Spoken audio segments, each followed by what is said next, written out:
bạn chỉ biết giúp bông mai bằng vốn và cùng một căn Biontech mà đáng tiến. Cái này không năng phơi ca bằng hai nhóm phí được biết này ca bằng ca cầm chay thầm mấyឬcó bằng tham cầm chay thầm mấy. Ta có mọi khát phê vì lý dụ dư năng châu trong chùm nói cầm chay. Trong cầm chay bằng vốn con đã chạy mó nâng khơi biệt thá bằng ca cầm chay thầm mấy hạn mặt cầm chay. Trước bằng vốn chạy biệt thá bằng ca cầm chay.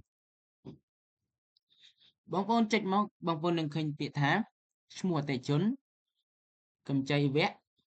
lây cầm chay chùm nuôn bạc nam chay chùm nuôn ca bạc រូបិយប័ណ្ណថ្ងៃខ្ចីថ្ងៃសមន្ត្រីឥណទានសន្សំសេវាបម្រើការសេវារដ្ឋបាលប្រាក់តម្កល់របៀបបង់សងពេលវេលាបង់សងនិងរយៈពេល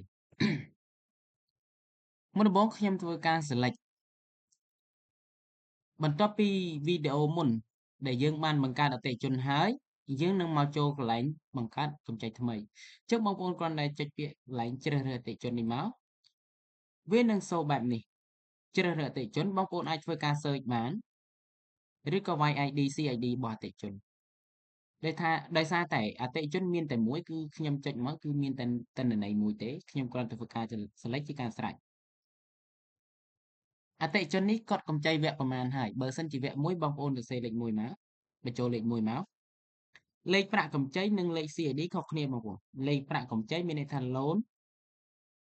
LC loan customer កម្ចីអតិថិជនអញ្ចឹងមានន័យថា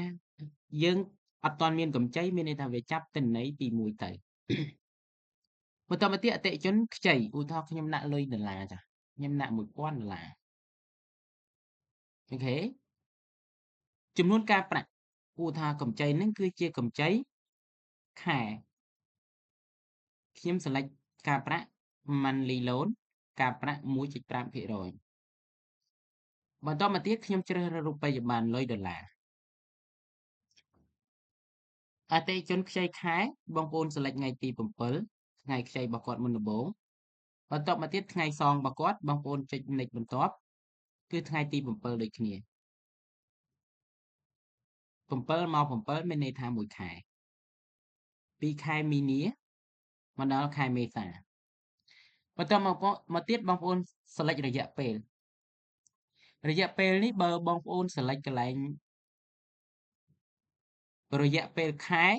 1ខែម្ដងចន្លោះពេលនេះបងប្អូនដាក់ថារយៈពេល12ខែបើបងប្អូនវាយ12មានន័យថា12ខែអញ្ចឹងបងប្អូនធ្វើការពេលវេលាបង់ select ពេលវេលាបង់យើងជ្រើសរើសយក1ខែដូចគ្នាដែរបន្តមកទៀតរបៀបបង់សងរបៀបបង់សងនេះគឺគេចង់បញ្ជាក់ថាការបង់ការថេរឬនឹងដើមថេរអញ្ចឹងមានន័យថាការពីដើមដល់ចប់គឺថេរទាំងអស់ដើមក៏ថេរដូចគ្នាការថយដើមថេរអញ្ចឹងការថយគណនាទៅតាមដើមដែលនៅសល់បង់តែការប្រាក់មានន័យថាយកតែការប្រាក់ដើមសងនៅចុងគ្រាបងប្អូនពេញចិត្តឬក៏ជ្រើសរើសនឹងការចរចាមួយណាមួយជាមួយនឹងអតិថិជនបងប្អូន select មកឧទាហរណ៍ខ្ញុំដាក់ការថេរដើមថេរប្រាក់តម្កល់សំដៅទៅលើអតិថិជនដែលគាត់តម្កល់ប្រាក់ជាមួយយើងឧទាហរណ៍ដូចជាការសន្សំចុះគាត់ខ្ចី$1000គាត់តម្កល់$100ទុកការពារហានិភ័យដែលគាត់យើងគេបញ្ជាក់ថាប្រាក់តម្កល់មិនមែនជាចំណូលទេគឺជាលុយរបស់អតិថិជនសេវារដ្ឋបាល$100សេវាប្រតិបត្តិការគឺជាសេវាដែលយើងទៅប្រម៉ូទពីអតិថិជនខ្ញុំដាក់$10បើសិនជាបងប្អូនមិនចង់បញ្ចូលបងប្អូនគាត់ដាក់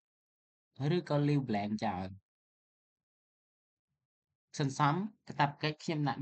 $10ក្នុងមួយខែជ្រើសរើសមន្ត្រីឥណទាន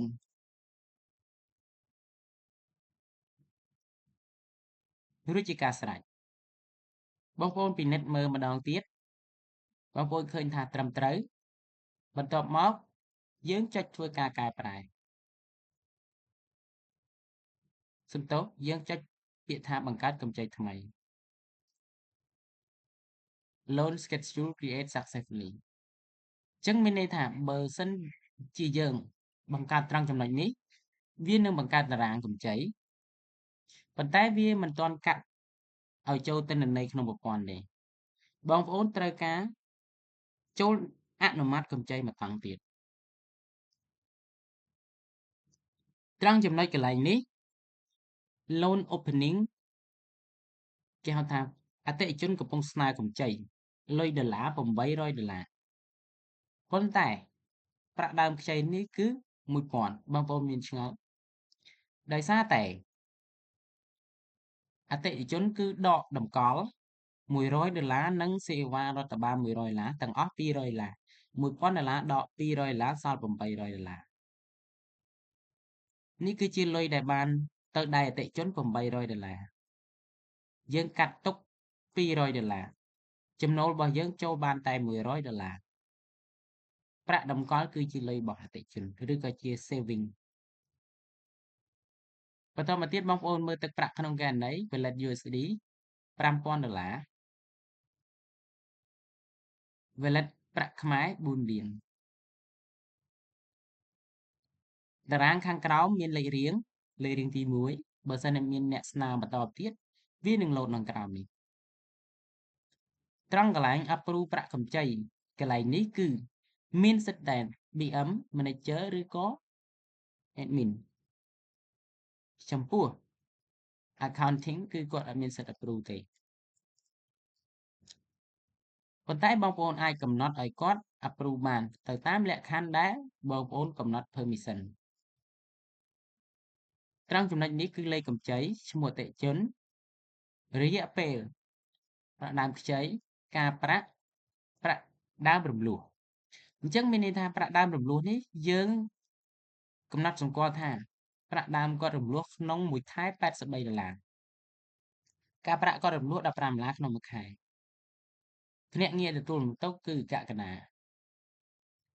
បើសិនជាព័ត៌មាននឹងត្រឹមត្រូវបងប្អូនអាចធ្វើការ approve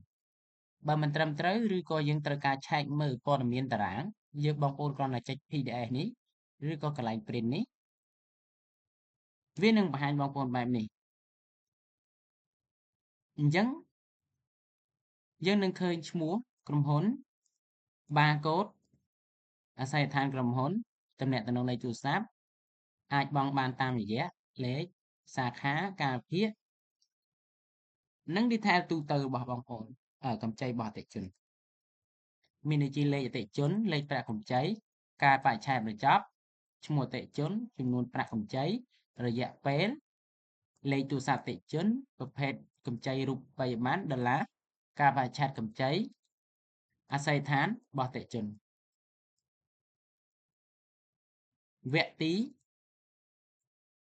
1ប្រភេទកម្ចីមួយខែបង់ម្ដងបងប្អូនអាចធ្វើការ select មើលនៅនេះបានជ្រើសរើសមើលឆែកមើលបាទថ្ងៃទី1ដែលគាត់ត្រូវបង់ថ្ងៃប្រហោះ10មេសាឆ្នាំ2025របៀបបង់សងគឺមានន័យថា30ថ្ងៃម្ដងប្រាក់ដើម83ការប្រាក់ដោយសារខ្ញុំអត់បានបង្ហាញបើបងប្អូនចង់បង្ហាញគឺនឹងសូត្រទិន្នន័យនេះសរុបទាំងដើមទាំងការ$118ប្រាក់ដើមសល់ស្ថានភាព unpaid អូខេបើសិនជាត្រឹមត្រូវហើយបងប្អូនអាចធ្វើការ print តារាងជាការស្រេចបន្តមកទៀតបងប្អូនចុចពាក្យថា approve នៅពេល approve គឺទឹកលុយ800នឹងដកចេញពី wallet USD អញ្ចឹងលុយ USD យើងគឺសល់4200បងប្អូនអាចធ្វើការឆែកនៅក្នុងនេះបាន balance overview របស់យើងបានអញ្ចឹងសល់4200អញ្ចឹងវីដេអូនេះគឺមានតែប៉ុណ្្នឹងជួបគ្នានៅការបើកកម្ចីជាប្រាក់រៀលក្នុងវីដេអូក្រោយ